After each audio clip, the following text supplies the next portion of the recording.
Andrew, question for you, bro. So you mentioned traditional women. Yeah. Where do you find them nowadays? Where do you find these women, bro? Firstly, you find a traditional woman because you have to make a traditional woman. You can't find a woman. You have to make a woman. You have to teach her and guide her. She has to learn from you. She has to grow from you. So you need to find a woman early enough in her career path of running around dating men before her to do anything detrimental to her psyche where she cannot absorb the lessons which you want to preach upon her.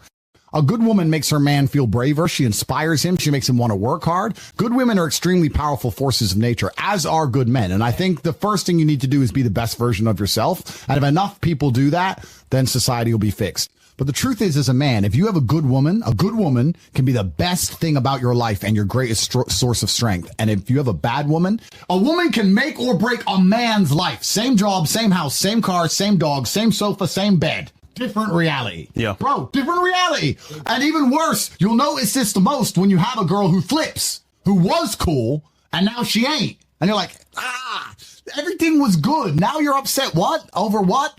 And you'll see. But a woman can make or break a man's life. To answer the question we asked earlier, if you're at home and it's Valentine's Day and you're sad, etc., good. You're lucky and you're blessed and you need that mental reframe. And it's amazing how powerful a mental reframe can be. I think a lot of people even underestimate that the exact same scenario with a complete different reframe of it can change the outcome and all the lessons you learn from it. When bad things happen to me, my first answer is good. I've trained myself. This has happened. Good. It's supposed to happen. Good. And that's the ultimate reframe. Because if you're going to sit there and go, oh, why me? You got to do it yourself. You need all these bad things to happen to you, and you have to use them as fuel. I think all the bad things that happen to you in your life are extremely important. I think pain is one of the most important elements of the alchemy that's required to become the most fantastic version of yourself. If you look at any superhero movie, the superhero had pain. Batman's Batman because they killed his parents. If they didn't kill his parents, he simply wouldn't be Batman. And I think a lot of men, when bad things happen to them or heartbreak, etc., they don't understand that all that pain that's been given to you in that scenario is extremely important and valuable. Probably the worst experience as a man is to go through life and everything go right all of the time. Actually imagine that. You're born, you wake up, everything's fine, your girl ain't gonna leave, and you don't have to go gym, and no one's gonna try and fight you, and your bills are always paid. That sounds depressing to me.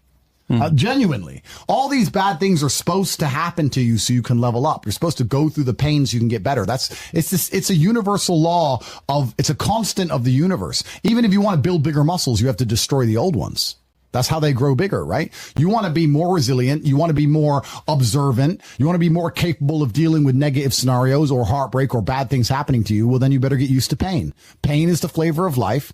And the people who try and change the flavor are never going to be as competitive as the people who eat it up and go, okay, that's what it tastes like. Fine by me. Give me some more.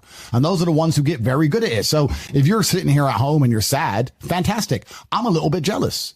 I'm genuinely a little bit jealous.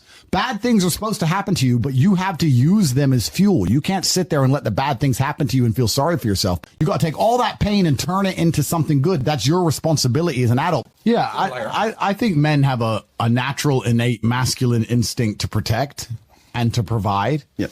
If you're a man who has this stuff in order, you naturally want to protect those you care about.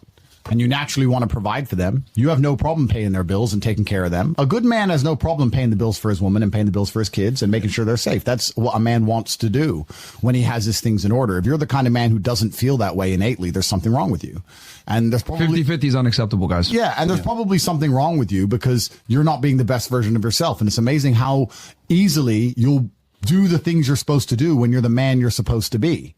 And if you focus on making sure you're as strong and rich and smart and hardworking and intelligent as possible, and if you're careful with the company you keep, both male and female, and you have friends, like that's what's so important about masculine networks.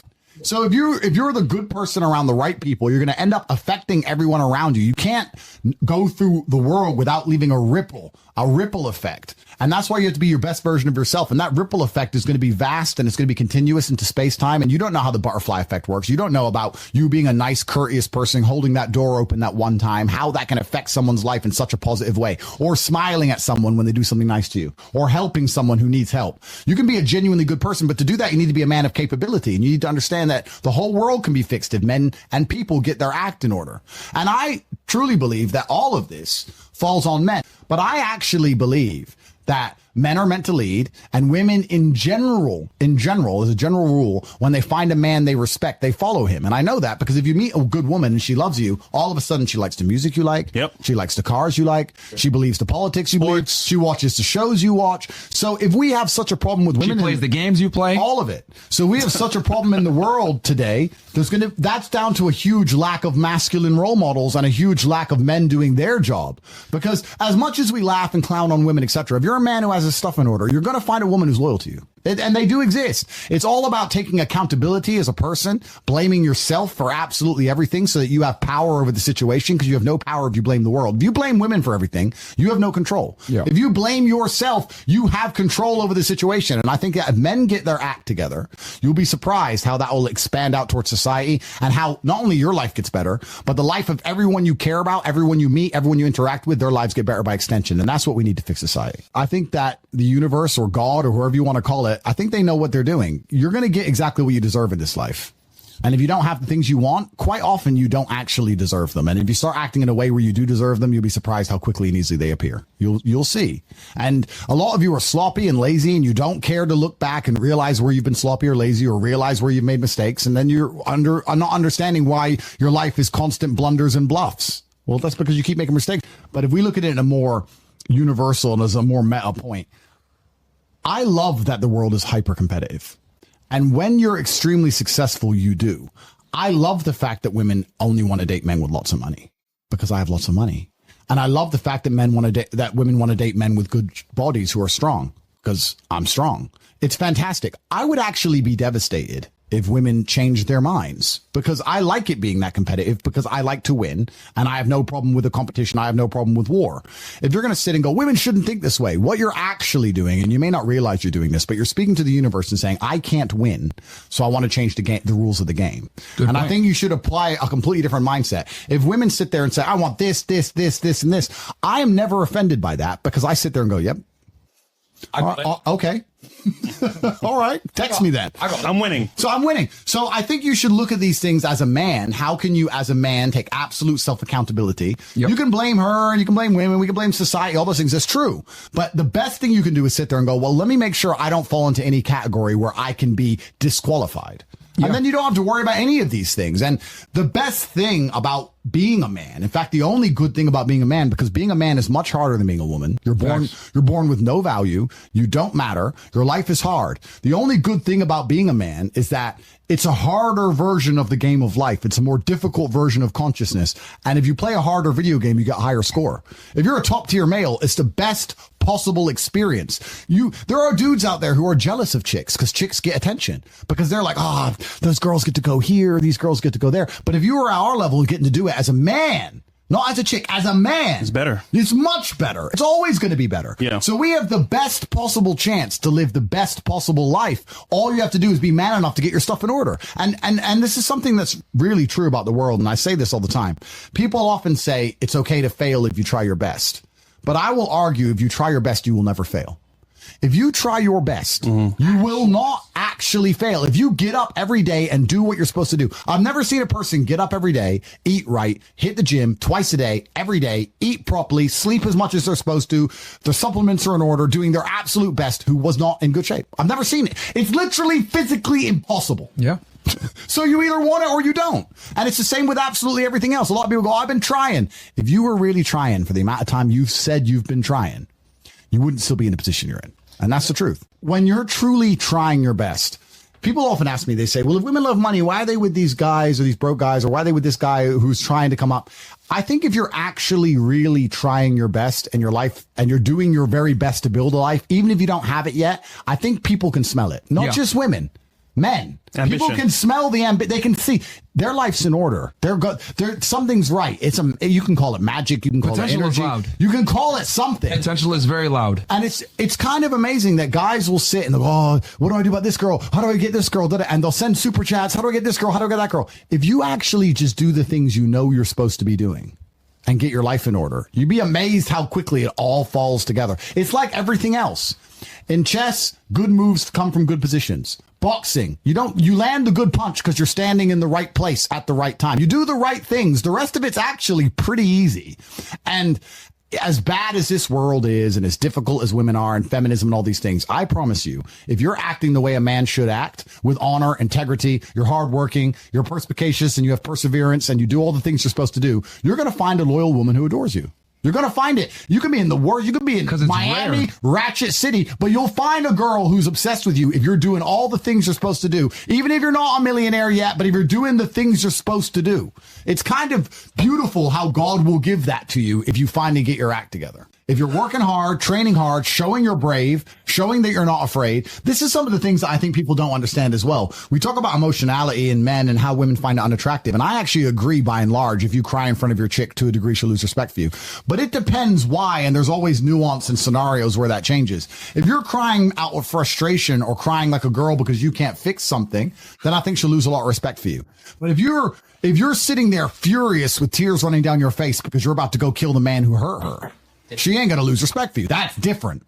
So again, even a lot of the other arguments, a lot of the things we talk about emotionality in men or all these things or crying, etc. It ties back to the basic premise. I'll tell you now, I would argue with all my money and all my status and all of my physical attributes and how handsome I am. And all, if a woman felt like she wasn't safe with me, like I would allow something to happen to her and I wouldn't do anything about it, she'd leave. Sooner or later, she'd leave. And she might leave me for the thug who would kill a dude who looked at her wrong. And maybe he's too far the other way. But they crave that safety. There's no light without dark. And if you want a woman to truly respect you, she needs to rely on you for everything. But you better not fail her. And you have a huge responsibility as a man. You got massive responsibility. You can't be the guy who says, I don't know. Bro, when she comes to you and says, this is broken, and you go, I don't know.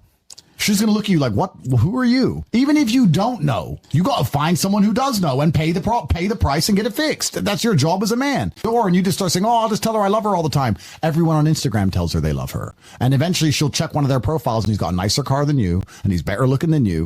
And it's just a slow ticking time bomb. And we can apply this to relationships and everything else. You don't own anything. Everything is rented. You have a nice business, you stop working on it, you go broke. You have a nice body, you stop training, you lose it. You have love, you stop working on it, you lose that too. Everything is rented. And I'll tell you the number one thing in the world that's rented that most people don't realize is that is your woman's respect for you. You can't start slipping because you start slipping and the trap is they make you slip. Yes. Just eat this food. The superpower is to never be slipping. I'll even tell you now, this is a personal story, it's a personal experience, but women have said to me, you always live with your boys. Why are you always with your boys? I'd like to live with you. But they never leave me because living with my boys is what keeps me sharp. That's why I am the man they're in love with in the first place. If I live with just them, you're never going to be the same as when you're with the predators. You're never going to train as hard. You're never going to keep your head on a swivel the same. You've got to have that. You've got to have that warrior instinct. So when we talk about a woman's respect being rented for you, that comes down to so many tiny things.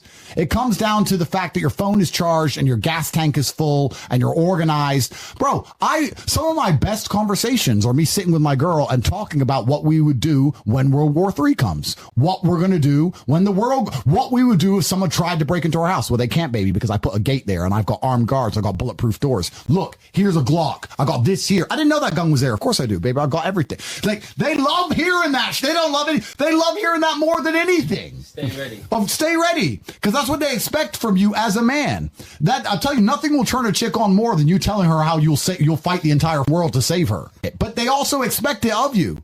And it doesn't matter how liberal the relationship. Doesn't matter how feminist the girl and guy. If they're walking down the street and a man comes up to attack them, she's going to expect her man to do something. Damn right. She's going to expect him to do something. I think one of the few things left you can offer as a man that social media cannot yet replace us for is security and safety. I think it is your primary objective to make a woman feel safe. And I think if you can do that, she will feel something intrinsic that is aligned with her biology that she can't get from social media. And if you do it well and you're good at your job, in fact, her being famous on social media, having so much attention, ties into her needing safety even more. And I think that security and safety can be physical, it can be financial, it can be in a lot of different ways. But if you say to a woman, look, you can get a bunch of attention on Instagram, sure. You can make some money on Instagram, sure. A bunch of men are going to message you on Instagram, sure. But I'm the only one who's going to make sure nothing bad happens to you. I'm the only one who's going to make sure you don't make mistakes. I'm the only one who's going to make sure that you are taken care of. And if there's a problem, you can call me no matter what. And that requires a degree of competence and capability. But I feel like, and I'm just talking from personal experience, if you can't make a woman feel safe nowadays in lots of different regards, both physical and financial, and even intellectually safe, if you're competent and a woman comes to you with her problem, it takes you less than a fraction of a second to tell her what to do. Yeah. If you can make her feel safe, you can compete with the machine mind. But if you can't give her that safety feeling anymore, if you're Joe Schmo and you can't do it, or if you don't feel like, or if she doesn't look at you as a man who she can come to for guidance or advice, if you can't give her safety, I don't think you can compete with Instagram. I think you're going to lose, no matter how much money you have or how much attention you give her. You can't give her more attention than the world will give her on Insta. You can't. Safety's all we have left, which ties into why it's so important you need to be a masculine man in the first place. She needs to look at you. My girl says to me all the time, you're my hero. You're like a hero. You're like a superhero. You're like the heroes. I know nobody can touch me if because you stop them. Like, you have to give that feeling of safety now. You do. Otherwise, I don't think you could compete. So then you have to sit down as a man and go, okay, I have this woman. I really love her. She has this Instagram page. She's getting money, attention, validation, all these things from there. I want to make her feel safe. How do I do that without coming across like a controlling weirdo? Well, she needs to truly respect me and allow me to have enough guidance and enough control over her life for her to feel as safer as a person, for her to respect me as a man and respect my competence. But I feel like striving to give your woman safety is now more important than ever. Safety is one of the last true emotional biological triggers that women have left. Truthfully, if you care about your woman, you should be doing this anyway. If you live in Phoenix, Arizona, and you see girls who get murdered in Phoenix, Arizona, you need to send that news article to your chick. Yes. That's not dark side at all. That's not being manipulative. That's saying, look, everyone thinks it won't happen to them till it happens. It happens. Look at this. Here's how, and then ask her as an adult. You're an adult. How do you think, look at the scenario, read the article. Why did this happen to her? Well, first it was 9:30 at night. Secondly, she was by herself. Thirdly, she was riding a bike. Like, how do we make sure this never happens to you? Do you understand that I wouldn't be able to continue with my life and be the same person if I lost you? How do I make sure this never happens to you? My number one goal is not to stop you having fun and not to stop you living your life, but I feel like as a man, I need to protect you. Here's this, that. Once you show your intention is truly for her safety, she's going to be far more likely. She'll have a much higher propensity to listen to what you say, because that's the last thing left you can offer as a man. Now, if you're lazy, Really good point. if you're lazy, if you don't train, if you don't know how to fix the fridge, if you come across as incompetent, if you're sloppy, if you're slow, then she's not going to believe you when you try these things, because she can say, well, what would you do anyway? I have genuinely never been, or every single girl who knows me, whenever they watch the movie, and this is, I swear to God, when they watch Taken, they message me. They say, you'd do that, wouldn't you? So, of course, top G. They believe Liam Neeson my way, because I'm that guy. Yeah. I'm that guy in their mind. I mean, you got to be that guy. I've had my girl say to me, can I go here? And I say, no. I don't trust those people, or it's dark, or I'm not around, or I don't really want you to go there. And she'll say, I'm so glad you said no. And I'll say, what do you mean? She goes, I don't know. I'm just glad you said no. I feel safer. I feel happier that you won't even let me go. Yeah. You can't get your girl to listen. If I tell her not to go, she's more happy I won't let her. And that's kind of where, I guess also, if we go further down the rabbit hole, you can also apply this to other things. If you say to a girl, don't go to the club, why? You're right.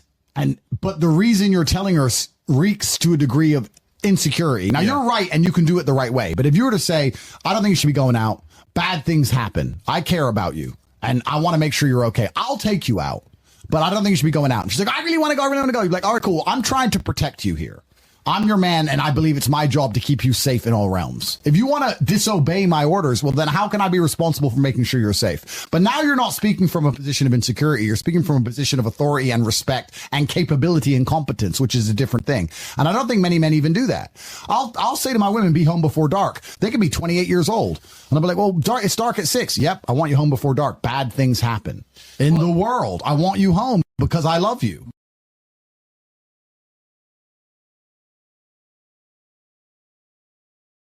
As a man, your life is supposed to be shit. My argument to this is people go, oh, I don't feel good. I say, good. Your life as a man is going to be terrible the entire time. Having tears run down my face as I'm doing push-ups, or tears run down my face as I'm organizing the school for my child and my voice isn't breaking, is different than sitting and crying. I didn't sit and dedicate myself to crying. I didn't sit and do the act of crying. My eyes leaked as I achieved. Let's time travel back to you as a child. Sure. Because I feel like what made you who you are now is based mostly off of how you were raised. Absolutely. Take me back. So I grew up in a very kind of strange world, and I was a professional chess player. I was on my path to being a professional chess player at the age of 5. So I played chess for the early part of my life. And then at the age of 11, my mother and father split up. My mom took me back to Luton. So from the age of 11, I grew up in Luton. So that's the very beginning of the story. And a lot's happened between now and then, and here I am. So yeah, I think I had the best possible upbringing a person can have, which is good parents and no money. I didn't get famous or rich young, which I also thank the Lord for. I think a lot of these people who get famous online quite early, I think they miss out a lot of life. It's not real life. It's not real life. It's not real life. No, I had real jobs and I did real things and I was really broke and I was really on the bus and really trying to pay rent and doing real stuff for a long time. So I want people to understand I come from the lowest possible socioeconomic background. I come from a single mother household. My father and mother broke up when I was 9. I lived in Luton, England, which is the worst town in England. I grew up and went to a school with a 3% pass rate. Everyone around me was stabbing each other and selling drugs. I thought you said your father was one of the best fathers you've ever had. He was, but my mother and father broke up and he stayed in America and I moved to England, and he wasn't financially successful, but he taught me other lessons. Gotcha. And I'm glad he didn't give me money, because I think that a harsh upbringing and a harsh life makes a man a man. I don't think you learn a lesson any other way. But I grew up from the absolute bottom, and now I'm up at a position where we have a very large empire. A lot of it is shadow. Most people don't know what it is, but even our overt things, even our university and things that are online are turning over $15, $20 million a week. So we're doing crazy sums of money. So I've been from the absolute bottom to the absolute top. I've seen it all. Okay. When I'm sitting there and saying to men, look, life as a man is shit. It's always been shit. It's never been good. When men wake up and say, I'm depressed and life is hard and I'm sad and I'm struggling right now, I say, okay, throughout history, men have always struggled. Happiness is for children and women. Name a time in history it was better to be a man. Was it better to be a man in World War II? Was it better to be a man on the Titanic? Was it better to be a man in the Napoleonic Wars? Was it better to be a man when you were sitting in Vienna and the Mongol horde arrived, ready to decapitate any male and enslave all the females? When's it ever been good to be a man? Building the pyramids, was that fun? It's always sucked. The only time being a man ever is good is if you become an exceptional man. When I was 21, me and Andrew used to have no food. I used to drive my broken Volkswagen Golf to the KFC restaurant in Dunstable, United Kingdom, and I used to sit in my car. And you couldn't ever eat anyone's leftover food if they ever had their mouth on it. But at KFC, they used to buy buckets. And I would sit and wait for people to sit outside, eat their meal, and leave the bucket on the table. And I used to go and take that bucket, 3 or 4 pieces of chicken. And I used to collect 20, 30, 40 pieces of chicken that were perfectly fine left in the buckets. And I used to go home and I used to freeze that chicken. And me and Andrew would break it up, put it in our rice. And that was our meal. That's what sustained us for that hard year. That year we had when I was 21 and you were 22. Yeah. That's how broke we were. I used to scavenge chicken from KFC because I thought, fuck it, I'm not dying and I'm not losing my kickboxing fights because I don't have enough protein. What am I going to do to make it through today? That's how broke I was. And that's a sad story if you never make it out. To me, that's a happy story. That's a story of triumph. Now it's like, hey, Andrew, it's my birthday. What we doing? KFC? And it's a big joke. We sit there eating our KFC laughing about how we used to scavenge KFC chicken. I became world champion. Tristan became European champion. And like he said, we didn't have enough protein in our fucking diet. We're sitting there eating rice every day thinking this is the cheapest thing we can eat. We have no fucking sardines. Money. But we need some meat. How can we get meat? I became world champion without even fucking food. And you got these kids with millions and millions and millions. He ain't got a 6-pack. It's fucking embarrassing. So what I say to men is, look, life's hard. It's always going to be hard. It's always going to suck. It always has. The only way to get out is to become excellent and perform at a level where your echelon is so high that you get to live this brand new experience. You need to become strong and smart and interesting and charismatic. You need to become rich, powerful, well-known, connected. You need to do it. If I feel like I'm going to go to war, I need money. And even in this war I've been in, even when I went to jail, right? Not a lot of people understand how the legal system works, but the process itself is a punishment. The day I was arrested, all of my bank accounts were frozen. All of my cars were seized. That's scary, dude. Yeah, all of my cars were seized. All of my diamond watches were taken. $900,000 in cash was taken. Gold bars was taken. All of my value was taken, right? So since January, technically, I haven't had access to $1. It's now been a year, and I don't have a penny, according to DCAL and the Romanian legal system. Luckily, I have some good friends who look after me. Yeah. Since January, I haven't had access to a single dollar. Now, I'm me. Right? So perhaps I have very rich friends. Perhaps I was paranoid and prepared. Perhaps I have multiple identities. Who knows how I pulled it off to have all new cars again, right? But most humans could not survive getting grabbed from their house in January, all of their bank accounts frozen, every app on their phone taken away from them, their passport seized, thrown in a cell, and then taken out of that cell, locked in their house for 5 months. And then even when they're allowed out of the house, they still don't have a dollar. How do you pay the rent? How do you pay the bills? How do you feed people? And this is what's actually interesting, because when I was in jail, my number one concerns were not for me. My biggest concerns when I was in jail was for everyone I care about. Yeah. I'd get my phone time and I'd be on the phone like, okay. And they're like, what's going on? What's going on? I'm like, listen, we only have 5 minutes. Let me make sure you get paid. Is this paid? Yeah. Are you okay? Do you need this? Do you need that? I just spent all my time trying to look after other people from a prison cell with seized bank accounts. Did you think you were going to come out? No. When a storm hits, the storm is still hitting. Yep. But there's a difference from you drowning in the storm or standing above the storm. Absolutely. And I think that you're always going to have challenges and obstacles. Storms are going to come. But I guarantee you, there's obstacles that you could walk through with a smile on your face that another man could fall apart. Absolutely. I've just been through some, and I'm sure I'll have more. It says in the Quran, just because you believe, you think Allah will not test you. Just because you believe in me, you think you're not going to be tested. I think being tested is a great thing for That's you. how God shows love. Yeah. Because because God's love is a disciplinarian love. It's a masculine love. It's like a father. A father shows love through putting you on the bike, letting you fall over, letting you hurt your knee, picking you back up, putting you back on the bike. That's how a father shows love, and God is the same. When I came up with my plan and I worked with the War Room and we put together a 1-year plan to become the most famous man on the planet, and I pulled it off and I did it. And my plan was to get canceled. And the reason was because I knew that the Matrix the dam had a bunch of pressure behind it. Everyone was tired of the censorship. But when you get canceled, you vanish. And I said, there's so much pressure behind the dam. The crack it needs is for someone to get canceled and stay relevant or become more relevant than before. Damn. Then people won't be afraid of getting canceled anymore. So then they'll start to talk. And when I got canceled and I moved to Rumble and I put together the whole big Rumble thing and I put together my final message and I said my unmatched perspicacity coupled with sheer indefatigability makes me a feared opponent in any realm of human endeavor. And I sat down with Patrick Bet David and I said, they fucked up. They shouldn't have deleted me. They sitting around thinking they've got rid of me. They made a mistake. And then the Matrix got pissed off. I got bigger. So they threw me in jail, which made me bigger. You know, it's interesting. I won't say who, but a very famous and very intelligent right-wing commentator said to me when I was talking to him about all of this, and he agreed with every single word I said. He said, the only way out is through. You have to get so big, they're scared to kill you. It's the only way, or they're going to get rid of you. If you stay in the middle, you're going to go. You have to get so big that killing you will cause the problems they don't want you to cause alive. We're going to talk about today how to become the best versions of yourself. What actually makes a high value man? Because I get asked this question all the time. So we're going to make it very clear what a man is and what a man should be. I'm going to explain it in an extremely concise, compendious, detailed way.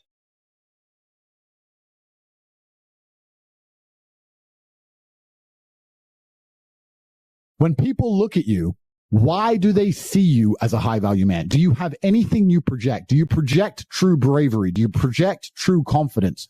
Or do you need to talk to try and convince people of these things? They say confidence is quiet. It can also be very loud, but you don't want to live in a delusion. That's the first thing. So I want every single person here who's actually taking notes to think, if I can't talk, how am I judged? If I can't speak, what do people think of me? How am I projecting my value to the world if I can't say a word? You're talking about how do you make content that makes you stand out? Well, if you stand out as a man, then your content will stand out because you'll have exactly the right things to say and you'll be trusted and believed because people will see in your eyes and know that you're more than just a loud mouth. Because manhood is exceptionally hard and life is hard. But how you shape yourself will determine how hard it is for you and how miserable it will be. As a man, there is no easy life. If you're looking for an easy life, you should have been a girl. You made a mistake. Yep. Your life is not about being easy. Your life is not about being happy. Your life is always going to be difficult. All of the pain you feel, all of the sadness you feel, you're supposed to feel as a man, and you have two effective binary choices. You either go through the suffering and go through the trauma and go through the hardship it takes to be a man of value, or you suffer eternity as a nobody. And being invisible, I would argue, is almost worse. You can have a very stress-free life if you work in Starbucks. You don't care about the Starbucks once you clock off.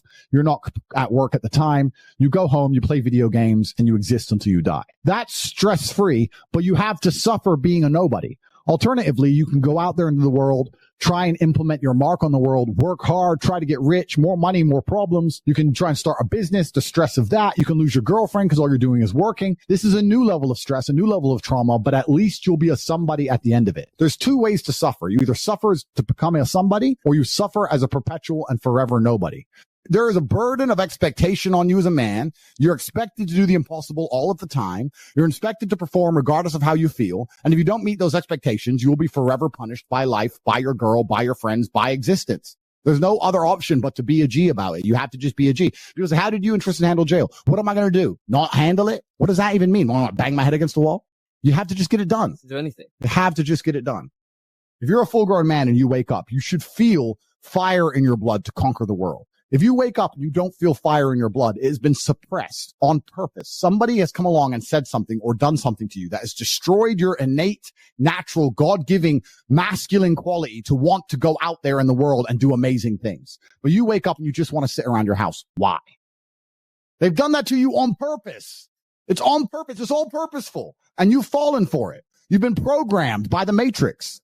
You have to resist. You have to find out exactly how they're getting this crap in your mind and resist it. You need to have a strong network of men who don't allow you to make these mistakes. What's the point in being alive as a man if you don't live for anything bigger than yourself anyway? Am I going to live for myself and just hedonistically, eat ice cream like a girl? Yeah. Oh, I'm rich now, so I'm just going to eat ice cream all day. No, I'm going to tell the truth. And if I have to suffer for it, then that's the consequences. It's fine. War is certain for all of us. We're all fighting different battles. You can either suffer the intense pain it requires to become a somebody or suffer the intense pain of being a forever nobody. You're a man. You have responsibilities. I think we're here to do important things, and important things are going to be difficult and they're going to be hard and you're going to get frustrated. But that's what gives you purpose. I don't see anyone who's chasing happiness. I think that's a very feminine frame. I understand why some women just want to be happy, but you're a man, right? And if you're a man, then it's absolutely an utterly different experience of life. I think we're here to struggle. I think we're here to endure pain. I think we're here to just see how hard we are to kill. I think that going through terrible things and living through them and coming out the other side is one of the most fantastic things about being human. I think that it's almost like once you understand what life is really about, there's no emotion which isn't enjoyable. The only emotional state which can be seen as detrimental is feeling nothing at all. I think we're here to struggle. I think we're here to go through pain. That's so I wake up each day and go, what can I attack? What problem can I solve? And look at history. Why did Genghis Khan wake up and want to conquer the whole world? Why did Napoleon conquer the world? Why did Alexander the Great conquer the world? You just wake up and just say, give me this, give me that. I want all of it. I need to, there's an army there. They're really big. We're better. It's intrinsic. You need to go and conquer because if you don't struggle, you don't learn. God created us to learn and understand ourselves and understand other people and understand the world. And what did I say earlier? I said that you don't learn a lesson or you don't appreciate something without pain. So you have to struggle to learn anything. There's only two ways to learn things, the hard way or the harder way. If you're smart, you can learn the hard way. But in my experience, 99% of the planet only learn the hardest possible way. If the lesson's even 85% effective, they'll make the same mistake. It's only when they completely decimate and destroy an element of their life do they sit there and go, oh, now I get it. No. That's how it goes. There's a lot of men out there, especially in the world today, who only want to do things because they feel a certain way, not understanding that doesn't make them competitive. The biggest question I get asked all the time is, hey, I lack motivation. And it's an annoying question to me because so do I sometimes. I don't always feel motivated to go to the gym. I don't always feel motivated to work. I don't always feel motivated to do what I need to do, but I do it anyway. It's called discipline. And if you're going to wake up every day and lack the motivation to do what should be done and compete against people who will do it irregardless of how they feel, you're going to perpetually and forever lose. When you're asking someone for motivation, what you're effectively doing is saying, make me want to do it. I don't want to do it. Make me want to. No, you have to do it. Or you can stay a loser. The best thing you can do as a man is try to make your mark on the world and make people understand how and why you think and try and be a positive influence and have children.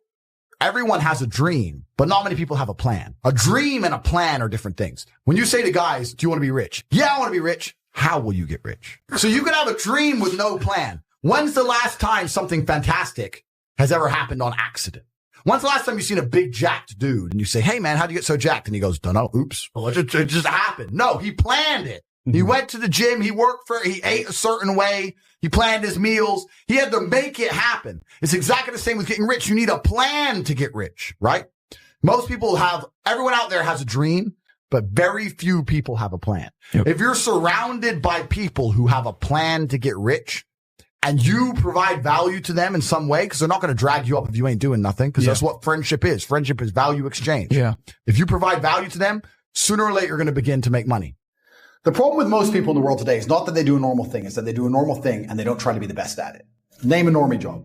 Making coffee. Making coffee. Boom. You're a barista. So the first thing you need to do is get very good at making coffees. That's the first thing you need to do. Be able to do it in a fancy way. Then you need to solicit attention. When you can make coffees in a fancy way, you can hire a videographer. You can then begin to make fancy coffees in a fancy way, and you can make it look good with a finalized product, and you can get a nice video made that's well cut with some fancy music. You begin to put them on Instagram and solicit people to watch your Instagram. Now you have attention. How do you then turn that attention into money after you began to show your fancy coffees? Well, you could, let's say, put together a course or an academy or write a book on the magic of coffee or the secrets of coffee. And you would put a mystery on it. Don't say, I'll teach you how to make coffee. No, say the secrets of coffee. You'd have a link in your Instagram page, and it would be $9, and it would tell people the secrets how to make coffee. You'd start to sell that for $9. You'd make a couple hundred or a couple thousand, not too much, but you continue to make fancy coffees. People continue to go to your Instagram page. You're now selling the secrets of how to make coffee.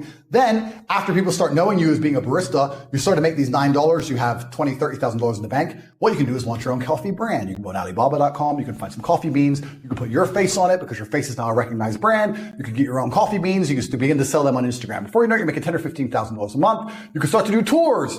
You can start to put posters on your Instagram or in your Instagram stories saying, I'm going to do master classes on how to make coffee, 20 people only, $1,000 each at this premium barista specialty coffee shop in London. The coffee shop will allow you to do it for free because they want people to know, get the advertising from you and your brand. You'll charge $1,000 each. That's 20 grand for a day. They teach people how to pour milk in a cup. Boom. You've got a coffee brand. You've got an online school. You're doing seminars. You were a nobody. You worked in Starbucks. You were a loser. You put in a little bit of effort. Now you drive a Ferrari. Done. It is that easy to get rich in the world today if you actually try. Some people are so lazy that they will work every day instead of get rich. And they think because they're working every day that they're not lazy. I'll argue you're exceptionally lazy because you're so lazy that instead of trying and thinking outside of the box, you now have to enslave yourself for eternity. Everything I just told you about that could work for an electrician. So you ask, how can people make money? Well, let's imagine every barista who watches this now tries my idea. The winner is going to be one, the person who makes the most beautiful coffee, the person who makes the most beautiful videos, the person who works the longest, who tries the hardest, who makes the most videos, who makes his $9 Secrets of Coffee book that he sells on Amazon the best book, who gives the most value in his masterclass, who gets the best coffee beans for his coffee brand. And then it comes down to hard work. People say work smart, not hard. Disagree. Work smart and hard, because lots of people are working smart. I work smart and hard. So there's no avoiding the hard work. This idea that you can work smart and not hard, I don't buy that. I believe you're going to have to work hard, but you have to work on the right thing and work smart first. If you don't work smart, you're not on the starting line. So working smart puts you on the starting line. Then you got to work hard to win the race. The one of you that works hardest is going to be the one that makes the money. And then perhaps if you make a bunch of money, you can join the war room and you can come and speak to one of us in person. When you believe in something, you give it power. So I tried to say that when I felt at my lowest and I achieved the most I've ever achieved in my life, the reason I was capable of doing that is because I didn't believe in the paradigm of being a depressed person. I just believed that this is how I currently feel. I'm going to do whatever it takes to get my life to be better. And I gave a very simple example, an analogy. I said, if you take two people, one believes in ghosts and one doesn't. You put them both in haunted houses. And in the middle of the night, there's a bang. The person who believes in ghosts is now terrified. There's a ghost. They're calling an exorcist. They're panicking in the room. They're hiding. The person who doesn't believe in ghosts goes wind and goes back to sleep. It's the same noise. It's the same scenario, but it's the belief that's powerful in their mind that terror and ruins their life. It's the belief in their mind that turns against them. And I've said this many times. I don't even give a shit about right and wrong. You can tell me you can give me with every scientific proof in the world, depression, I refuse to believe in things that take my power away from me. I'm only going to construct a mental model that allows me to be as powerful as possible. If believing in the idea of depression is going to take my own power away, then I won't believe in it. I don't want to believe in things that make me weak. I believe in things that make me strong. And someone goes, well, you're wrong. Let's assume you're correct and that makes me wrong. Let's say that you're right and you're depressed. Why would I want to adopt the thinking of a man who is sad? Why would I want to think like you? I don't believe in things that take power from me. I never have. So when people email me and they start saying, I'm depressed. And what's funny is this, and they desperately defend the idea of depression. I'm like, my friend, you just told me you're too depressed to be successful and depression has destroyed your life and you lost your girl. I'm telling you that the enemy in your life isn't real. And you're now sending me 10 emails a week trying to convince me that your enemy is a real thing. Why are you sticking up for this person, whatever it is, this idea destroyed you, and you're putting your energy into defending it? I'm never going to believe you. I'm never going to adopt your thinking because your life is not successful enough for me to emulate. So why don't you try to adopt my way of thinking? Stop defending this. And they're defending it because it's a cure-all excuse. Depression or sadness is a cure-all excuse for men to use for failure. I have failed. This is why they say I don't believe in men's mental health, or the man who's depressed can't compete with the man who's not depressed. This quote. I say, listen, you get to roll out, be fat, be out of shape, be broke, be unimportant with no girlfriend. And instead of the world thinking you're a loser, you get to say, I'm not a loser. I'm depressed. It's a shield. Yeah. And I say, that's why you don't want to lose your shield. Because now you have accountability. Now you have performance. It's a cop out. Fuck it off. I don't give a shit if it's real or not. We're not about that. We're talking about success here. Get rid of your excuses. Stop defending the thing that's ruined your life and get to fucking work. And every time anyone has ever listened to me in history, ever, every single one of them's transformed their lives and messaged me positive messages afterwards. Every single fucking time. That's why I'm antidepressant. Because that pill ain't going to fix you the way becoming the man you wish you were is going to fix you. So I don't like negativity in my space. I create my reality extremely efficient. We don't believe in negativity because it's infectious and it's sticky. And even if someone's negative, even if you talk them out of it, it still stains the air, right? If you're in a trench and you're under fire, the least productive person is the person who goes, they've got too much artillery, we're going to die. Shut up. We all know. Shut up. That's not helping us, right? It's very infectious. So, and most people understand, they say, you are the sum of the 5 people you spend the most time with. Then why the f*** are you spending time with negative people or people who complain or unhappy people or unlucky people or negative people? Stop talking to them. Everyone I talk to is like, yeah, we are winners. All we do is fucking win. If you want something, you find time. So don't sit and lie to me and pretend that you want to network and you can't do it, and you want to make money and you don't have time. Because if you really wanted to, you'd be able to do everything. You get what you give in the world. If you want to feel loved, the best way to do that is to give love. If you want to feel respected, the best way to do that is to give respect. If you want to have good brothers, the best way to do that is to be a good brother yourself. And you're not a very good brother if you're broke. You're not a very good brother if you're not a very good brother if you're lazy, and you're not a very good brother if you're weak. So those are 4 things you can improve, because birds of a feather flock together. And I don't hang around with anybody who's those 4 things. If you can sleep just fine being broke, then guess what? You're always going to be broke. That's life. If you go to bed and you can't sleep because you're furious at the fact that I can buy a new supercar every day and you don't have a single one, then you might do something about it.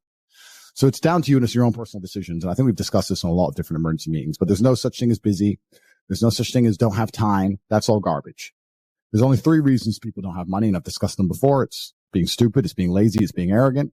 And to me, you sound like, well, you're not stupid because you're inside the real world and you're making money. You're not particularly arrogant because you're asking us how to do it. That's fine, but perhaps you're a little bit lazy. So you need to know what to do. You need to get it done. Well, it's not an issue of juggling things. Everyone only has 24 hours in the day. So me, with my net worth, I have 24 hours in the day. Someone who's completely broke and, is wasting their life playing video games who has no money, he also has 24 hours in a day. So it's not about juggling. It's simply about choices, and it's about discipline. The truth is you have to do all of them. And especially when you're young, I'm getting a bit older now, but especially when you're young, my advice is sleep less. Oh, I don't have time to work out. How many hours a day do you sleep? 7? Make it 6. The energy boost from being in shape will compensate for the 1 hour lost sleep. So we live in a very, very fast world now where things are happening extremely quickly, and people who are slow or are slow to adapt or slow to change always get left behind and get wrecked. Darwin said it in The Origin of Species, said that the most adaptable species survive. He didn't say it's the strongest or the fastest or the hardest to kill. He said it's the most adaptable, the one that can adapt quickest to a changing scenario or changing situation. And I think it's the same for humans as well. The ones who are going to be the most successful are usually the most adaptable, and also the quickest. Think about the people who quickly adopted to, Bitcoin, for example, or quickly adapted to selling things online, or quickly adapted to starting their own YouTube channel. Being first, you'll do very well going first. Mm-hmm. So adaptation is extremely important. Speed's extremely important. And most people are living under constraints, and the largest constraints they have are obviously the order of society, which is constructed by governments, because governments need to know who's inside of their countries and who lives there and who travels. Of course they do. Why wouldn't they? And if you have one government that's constraining you, you lack adaptability. So that's adaptability. I have a choice. I have an option that other people don't have. Yeah, no, absolutely. And you got to be able to be mobile, man. And if anything, the little cough situation that happened about 2 years ago, guys, showed that you really can be enslaved anytime. And you guys got to be able to, you got to create that freedom for yourself. And I think one of the biggest problems with the world today is that men keep talking about how they feel. There's not a single man around me who says, I feel. Like, I live with guys and we have this big house and we're all having fun all the time. And I'm trying to think of a man around me who says, I feel, because nobody cares. Why would I care how you feel? Why would life care how you feel? Society doesn't care how men feel. So if nobody cares how men feel, why do they care how they feel? You wake up and you have a list of things that need to be done. You're either going to do them or you're going to make excuses. And how you feel has no bearing on that list. The list must be completed irregardless of how you feel. So why are we even putting importance on those feelings? I think you learn to ignore feelings early on. You can learn to ignore pain and many other things. And I think that's the best way a man should be. I think that's how you become brutally competent and competitive. If you have values, whatever they are, then you're going to have to sustain those values. If you don't work for something or you're not prepared to suffer or struggle for something, then you don't love it and you don't believe in it anyway. If you love a woman, you'll struggle to keep her. If you love a country, you'll struggle to defend it. If you love a sport or business a business, you're going to work for it. If you're not working for it, then you don't love it anyway. So the values come with obligations, and those obligations are to fulfill your duty irregardless of how you feel. Bad things can happen. It's a terrible experience. You're going to suffer. I enjoy all of those things. If you ask the average man to think back on the times of his life that he really suffered or he hated, usually if they're a good man, retrospectively, they're glad they happened. At the time, you may hate them, but not very many men are going to sit and say, oh, I wish I didn't have to go through that. Maybe the loss of a loved one or something. But in general, I think they're the best things that ever happened to people. I'll give you an example. I had a guy message me and he said, Andrew, I don't know what to do. I'm 5'1". I'm really short. I'm training and I've got lots of money and I'm really short and I don't know what to do. I was like, bro, do exactly what you do if you were tall. Be confident and be your best self and train as hard as possible and be a good person and make money and be dedicated and be diligent. Why would anything change? You are who you are and you play the hand you have. Just like in poker, you can't help if you have pocket aces or something else. You play the hand and that's how you win the game. You can win a game with nothing. You can bluff your way through it. So when I say I don't have insecurities, it's not because I can't think of anything about myself that isn't perfect. It's just because I don't care. It doesn't matter. This is who I am. This is the life I'm going to live. I'm going to do my absolute best, irregardless of what I have. Heaven forbid something bad happens to me. I'm in a car crash and I lose my arm. Well, I'll still get up and just train and work and see my children, and I'll do exactly the same things I'm doing now. What can you do? So I think insecurities are a waste of time. I think it's a waste of cognition to even sit and consider an insecurity. I am who I am. So I don't know. I can't think of any insecurities. I can't. War is certain for all of us. We're all fighting different battles. You can either suffer the intense pain it requires to become a somebody or suffer the intense pain of being a forever nobody. It's your choice.